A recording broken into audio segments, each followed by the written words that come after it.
Hello everybody. Welcome to Dreamland Fairy Tales, audiobooks. The story we are about to read is about the tiger, the Brahman, and the Jackal by Joseph Jacobs. The tiger, the Brahman and the Jackal is a popular Indian fairy tale with a long history and many variants. Mary Frere included a version in her 1868 collection of Indian folktales, Old Deccan Days, the first collection of Indian folktales in English. A version was also included in Joseph Jacobs' collection Indian Fairy Tales, though its inclusion in the Panchatantra dates the story to between 200 BCE and 300 CE. A Brahman passes a tiger in a trap. The tiger pleads for his release, promising not to eat the Brahman. The Brahman sets him free, but no sooner is the tiger out of the cage than he says he is going to eat the Brahman, going back on his promise.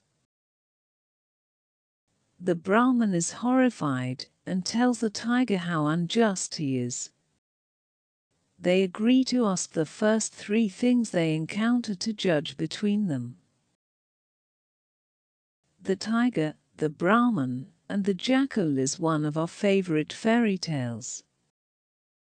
It was published in Indian Fairy Tales, 1892, illustrated by John D. Batten.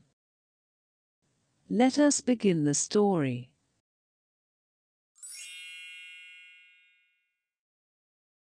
Once upon a time, a tiger was caught in a trap. He tried in vain to get out through the bars, and rolled and bit with rage and grief when he failed. By chance a poor Brahman came by. "Let me out of this cage, O pious one," cried the tiger. "Nay, my friend," replied the Brahman mildly, "you would probably eat me if I did." "Not at all," swore the tiger with many oaths. "On the contrary, I should be forever grateful, and serve you as a slave." Now when the tiger sobbed and sighed and wept and swore, the pious Brahman's heart softened, and at last he consented to open the door of the cage. Out popped the tiger, and, seizing the poor man, cried, "What a fool you are! What is to prevent my eating you now, for after being cooped up so long I am just terribly hungry." In vain the Brahman pleaded for his life. The most he could gain was a promise to abide by the decision of the first three things he chose to question as to the justice of the tiger's action. So the Brahman first asked a pipal tree what it thought of the matter, but the pipal tree replied coldly, "What have you to complain about? Don't I give shade and shelter to everyone who passes by, and don't they in return tear down my branches to feed their cattle? Don't whimper, be a man."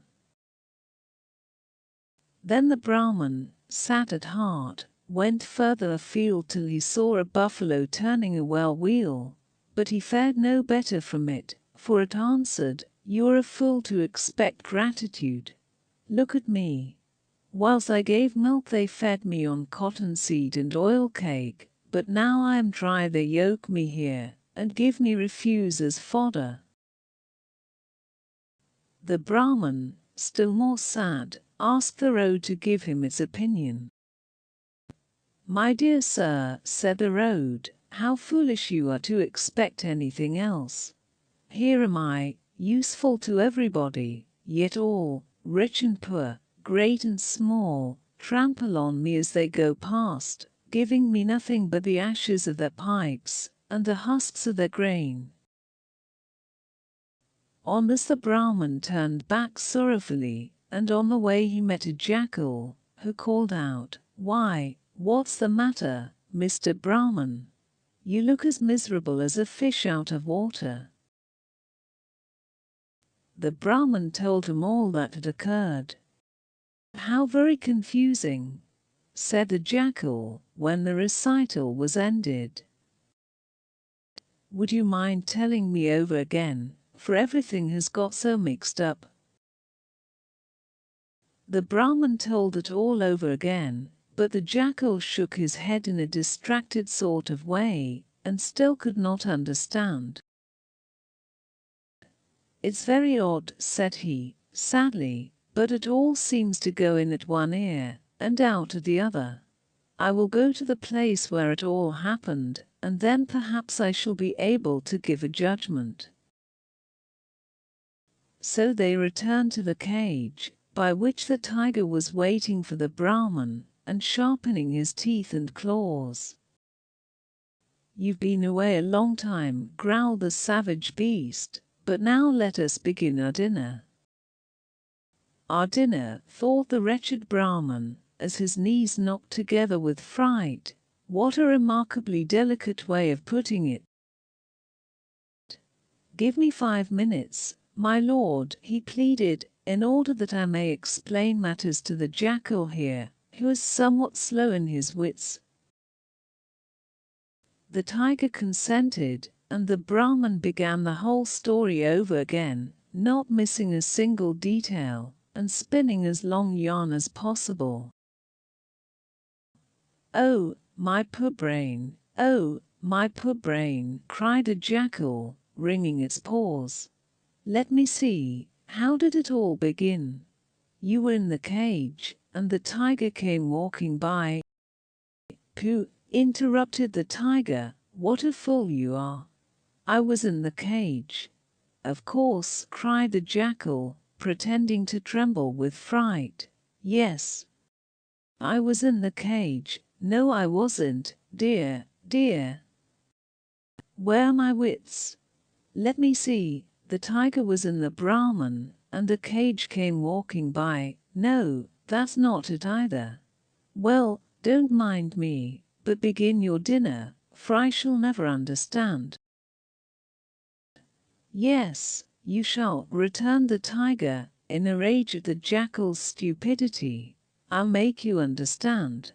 Look here, I am the tiger, yes, my lord, and that is the Brahman, yes, my lord, and that is the cage, yes, my lord, and I was in the cage. Do you understand? Yes, no, please, my lord." "Well," cried the tiger impatiently, "please, my lord, how did you get in?" "How? Why, in the usual way, of course." "Oh, dear me, my head is beginning to whirl again. Please don't be angry, my lord, but what is the usual way?" At this the tiger lost patience, and, jumping into the cage, cried, "This way. Now do you understand how it was?" "Perfectly," grinned the Jackal, as he dexterously shut the door, "and if you will permit me to say so, I think matters will remain as they were." And that is the tale of the tiger, the Brahman, and the Jackal by Joseph Jacobs. The end. You might also enjoy this interesting story about the tale of the selfish giant. The Selfish Giant is a short fantasy story for children by the Irish author Oscar Wilde. It was first published in 1888 in the anthology The Happy Prince and Other Tales, which, in addition to its title story, also includes The Nightingale and the Rose, The Devoted Friend and The Remarkable Rocket. The story revolves around a giant who builds a wall to keep children out of his garden, but learns compassion from the innocence of the children. The short story contains significant religious imagery. If you enjoyed that story, leave a like, and do not forget to subscribe to Dreamland Fairy Tales audiobooks. Hit notification bell button to be updated to our latest fairy tale stories and enjoy a complete collection of short stories for children. I hope you enjoyed reading with me. Until next time, goodbye.